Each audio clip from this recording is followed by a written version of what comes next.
We have all kinds of NHL news and rumors to take a look at here in today's video, including Sidney Crosby. Crosby and his agent Pat Brisson both made some comments at the NHL media tour about a potential trade or signing to the Montreal Canadiens to end his career. They acknowledged the rumors in an interview with Pierre LeBrun. We'll talk about what they had to say. We also have some updates on the Pittsburgh Penguins and Erik Karlsson, some trade talk around the Ottawa Senators, the Detroit Red Wings.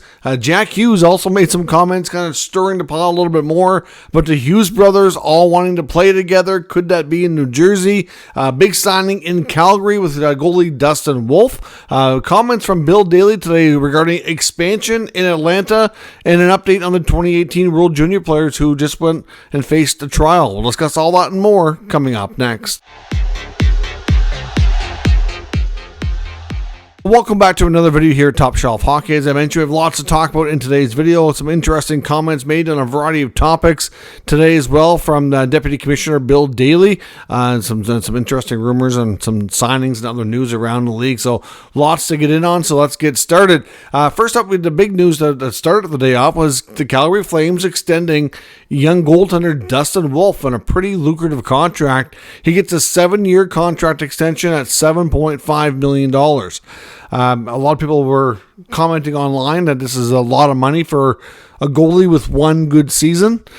And that might be true, but obviously he's developed enough, and he's won at every level. He was a late draft pick, but he looks like he's the real deal, to be honest, and I think the Calgary Flames are quite confident in his abilities. I know based on AFP Analytics, their projections on a long-term extension actually have this being fairly team-friendly by the looks of it. So, to be honest, if Dustin Wolf would have signed a shorter deal or waited, for example, if he continues to play like he did last year, the price is not going to go down. It's only going to go up. To have a goaltender locked up for now 8 seasons at this kind of money, it's actually not too bad. I mean, obviously there's always the risk that, he doesn't, he's not able to build the consistency, right? That's your fear. But the team has seen enough to feel comfortable that that's not going to be a problem. So, obviously, a big day for Dustin Wolf getting a long-term deal, over $50 million from the Calgary Flames over the next 7 years. Now, as I mentioned, a bunch of topics here from the league and Deputy Commissioner Bill Daly. One thing that he did address on the media tour today that he was asked by media was around the 2018 World Junior players, the 5 players who just recently faced trial, of course, and were all acquitted of all charges. But at this point, none of those 5 players are able to sign a contract, return to the league. But he did indicate to media that a decision on those players will be coming in a relatively near future. So it wouldn't be too long before they make an announcement on those players. I know there's some that have reportedly had various levels of interest, and I believe Bill Daly also kind of acknowledged that, but they need to make a decision on if those guys are allowed to play in the league or whatnot. So we should hear some more on that soon. I would suspect it should be before the NHL season starts, but we'll wait and see when they talk about that. Another thing that we learned today as well was with part of the new CBA that we didn't really get a lot of details on, because it mostly affects retired players and older players that are no longer in the league. But part of the new CBA includes and establishes for the very first time a healthcare and wellness fund for retired players.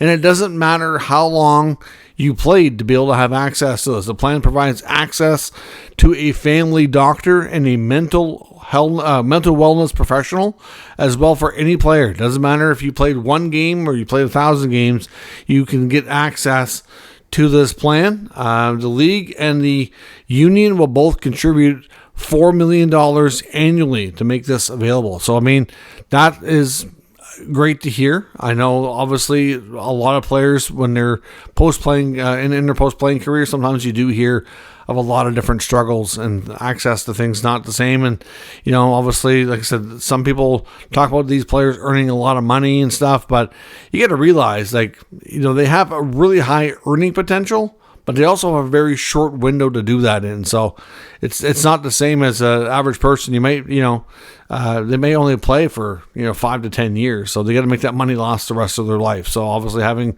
access to good plans and things after they're done playing is obviously incredibly important. Now another NHL league update as well regarding expansion. Of course, this report comes from Greg Wyshynski of ESPN. So he talked to Bill Daly about the Atlanta situation. Of course, at this point, some people kind of thought they might be further along. At the very least, would have a firm plan received that they were reviewing, have something to take to Board of Governors, or maybe even have an announcement. But we're not there as of yet. He said basically that they don't have what they would call a fully baked plan from an ownership group. There is multiple ownership groups obviously involved here with trying to bring the city of Atlanta back to be the 33rd NHL franchise. Of course, we know they've been in Atlanta on 2 separate occasions before, and those situations did not work out well on a long-term basis, but many people feel that in the right scenario, the right ownership group, and putting the arena in the right place, that it would have a lot better chance of success moving forward and actually sticking for good this time. But yeah, they've met with multiple groups in July. One of those groups being the Crouse Sports and Entertainment Group. They're the ones that have been working with the Forsyth County group, who obviously have approved plans for a $3 billion development. And there's also the Alpharetta Sports and Entertainment Group as well, which are the competing bid, and they're looking to put an arena in Alpharetta. So different locations there. But at this point, neither group has presented a firm formal proposal trying to become the 33rd franchise. So, but considering how many times we've heard about talks and where things are at with these guys trying to get, a development, I would suspect that it shouldn't be too long, but I would be willing to bet that Atlanta will likely be the 33rd team, with Houston probably not too far behind, but I haven't heard a whole lot about Houston here as of late. So we'll have to wait and see. Bill Daly also did mention as well that they don't necessarily have to have shovels in the ground and construction underway in the arena and all that to get their approval. So we'll see what happens if we should get some more firm updates here in the near future. Now, before we jump into the rumors, we did have another PTO announced today, and that was Noah Gregor, who split last year between the Senators and the Sharks. He assigned a PTO with the defending Cup champion Florida Panthers. So we'll see if Gregor can earn himself a contract. I'm a little surprised, to be honest, because they already have a plethora of bottom 6 guys there. So I don't know what the odds are of him getting a contract, but maybe he, looks good enough in the preseason that it gets attention from another team. I don't know. But Noah Gregor's going to camp with Florida. Now, as I mentioned, a bunch of rumors here today.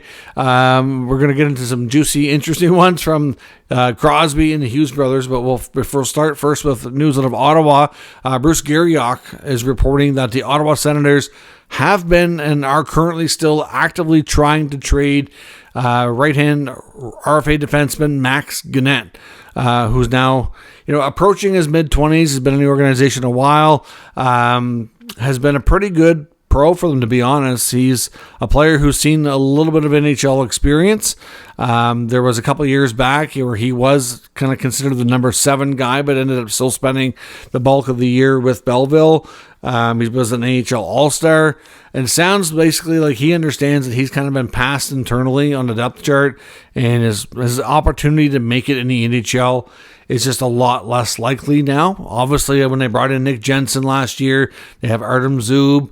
They brought in Jordan Spence this year in the offseason. They got Carter Yakimchuk, their top prospect. Nick Matenpalo has been good for them as well. So that's 5 right-handed D right there who already would be ranked ahead of them. And you're only going to have 3 typically play in an NHL game at a time. That still leaves you with a couple extras. I suspect Yakimchuk will have to do some developing in the AHL this year, with Matt and Paolo and Spence kind of fighting for that, number 6 spot, but ultimately it's kind of reduced the opportunity for Gannett, so I understand. So he's unsigned. They did make a qualifying offer to him, so they still hold his rights. If they're unable to trade him before the season starts, then it sounds like he's going to head to Europe and sign a contract over there. But Gannett is, they didn't say that he actively was like requesting a trade, but it sure sounds like he would prefer it rather than sign a contract. So we'll see what happens. But Max Gannett likely is done with the Senators organization. But he would have been a real good defenseman for Belleville, but at the same time, I can understand him wanting what's best for himself, not necessarily what's best for the Senators, trying to further his career. Now, as I mentioned as well, when it comes to the Penguins, we're going to look at a couple of things, including Crosby, but we'll start here with the latest update from The Athletic on Erik Karlsson. Josh Shea was on a podcast and mentions that Erik Karlsson's name should be popping up a lot more here and as training camp opens and we get closer to the beginning of the NHL season. And he mentions that the team that he's heard most connected to Erik Karlsson has been the Detroit Red Wings. Now, I believe Detroit came up with Karlsson as a rumor back a few weeks ago. It's not the first time this has come up, but I mean, obviously we've heard this before too, so not shocking that they are the team that's been the most active and most linked to this player. But certainly Detroit's blue line is something that needs work. I mean, they do have some good young defensemen, but they also have 2 or 3 spots in that blue line that could use some upgrades. So obviously Karlsson would add a lot more of an offensive spark, a good puck mover, and not the most sound defensively, but you got to take the good with the bad with Erik Karlsson. That's the way he's been his entire career. But obviously landing in Detroit would be interesting. I know there's probably still some Sens fans that would like to see him return to the Sens, but I was just talking about the right shot defensive depth on that team. I just don't see where it makes sense. As much from a nostalgia perspective, it would be kind of fun. Maybe when Karlsson's contract does expire, maybe he returns for a smaller role to finish out in Ottawa. I don't know. I know he's still very tight with Daniel Alfredsson, who's now coaching with the team. But, yeah, Detroit could be a landing spot. I mean, we know Alfie played a year in Detroit before he hung it up, and they have a long history with Swedish players there. Not to say that really means a lot right now. But, ultimately Karlsson very well could be moved. Detroit could use some help back there, so it kind of makes sense. So be something to keep an eye on here moving forward. Now, as I mentioned, has Jack Hughes kind of poured, some more attention, if you will, on the whole Quinn Hughes leaving Vancouver scenario. So Jack is at the media tour, of course, representing New Jersey. Quinn is there as well, representing Vancouver. Jack was asked on this media tour about the idea of him playing with his brother Quinn, or the brothers playing together. His comment was very interesting. Certainly made it seem like the brothers definitely talk about it. They definitely would. It kind of, it's really, and this shouldn't surprise anybody, but it kind of confirms that they would like to have it happen at some point in their career. His answer was, honestly, I'm not afraid to say it. Yeah, I would love Quinn to. Eventually, I'd love to have him play with him. So I don't know if he was going to say I'd love to have him come to New Jersey. Then he kind of changed his words a little bit. But he also went on to say whether it's in New Jersey or at what time it takes to some point, I want to play with Quinn. He says they talk all day about it in Vancouver, which Vancouver media has been all over it, largely because of the comments from President Jim Rutherford. He kind of lit a fire there. And, well, like I said, now as Jack Hughes kind of poured some gasoline on that to reignite it, if you will. But, like I said, it shouldn't surprise anybody that a group of brothers who are all pro athletes, all high-level hockey players, want to play together when the opportunity presents itself in the NHL. Like I said, 2 out of 3 already on the same team. And, Quinn to New Jersey is something that's been in the rumor mill basically ever since Jim Rutherford opened his mouth. And, like I said, but with the rumors about Luke Hughes wanting to have his contract, because he needs a contract right now. He's not signed. Jack also sounded optimistic that his brother Luke will continue to stay in New Jersey and get a new contract done. But the part of the issue is they agree on term, in that Luke wants his contract to expire the same time as Jack's. Now, could that give them some flexibility? So I guess basically Quinn Hughes is up in 2 years. Jack's contract is good for 5 more years. So ultimately, does Quinn Hughes try to make it to New Jersey to join his brothers either before his contract's up, because the Canucks can't let him walk for nothing. Like, that would be the biggest, worst thing that Vancouver could do. That would set them back so far. I mean, it would suck to lose him even via trade, but if it gets to the point that the Canucks are well aware that he's not going to sign and he's going to go with his brothers, they got to trade him. They just have to do it. You got to do what's best for the team. And like a lot of people said, if you're going to trade Quinn Hughes, you might as well trade everybody of significance, because you're going to have to tear it down. That's just such a big blow to the roster. So ultimately, we'll see. There's no secret here that the Hughes brothers want to play together. You know, it sounds like between trying to line up their contracts to expire at the same time, not afraid to say anything publicly, which is no surprise that they want to play together. Is it going to be in New Jersey? Where is it going to end up happening? Or, does maybe Quinn extend in Vancouver for a few years and then they all expire at the same time? So if you hear, down the road that Quinn's willing to extend in Vancouver, but he only wants a 3-year deal, so his contract would expire the same as Jack and Luke if he gets what he wants, then you'd be like, okay, all brothers are expiring at the same time. Something's up here. They must be conspiring together, but we don't know that yet. It may not happen.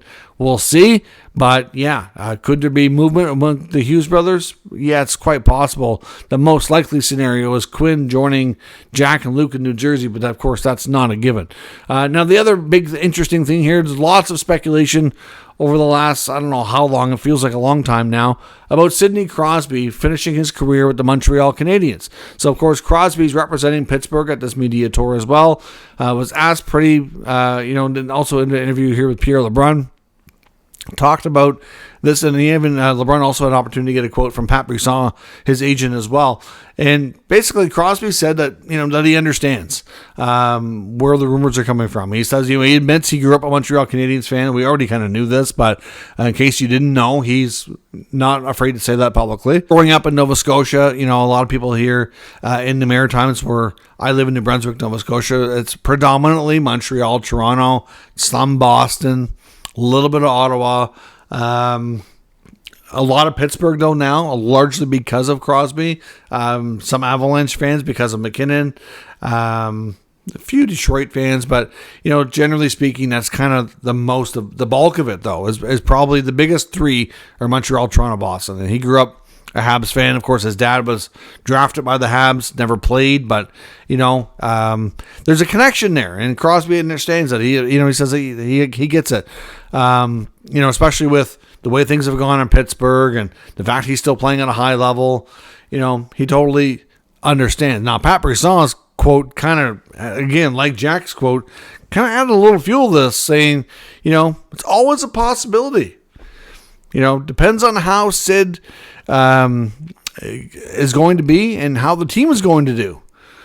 The article from LeBrun acknowledges that it sounds like it's pretty much not a Kyle Dubas decision, that they kind of have the word from the Penguins. We're not going to come to you for trade. He's got full control anyway. It's all he's got to do is say, no, I don't want to go.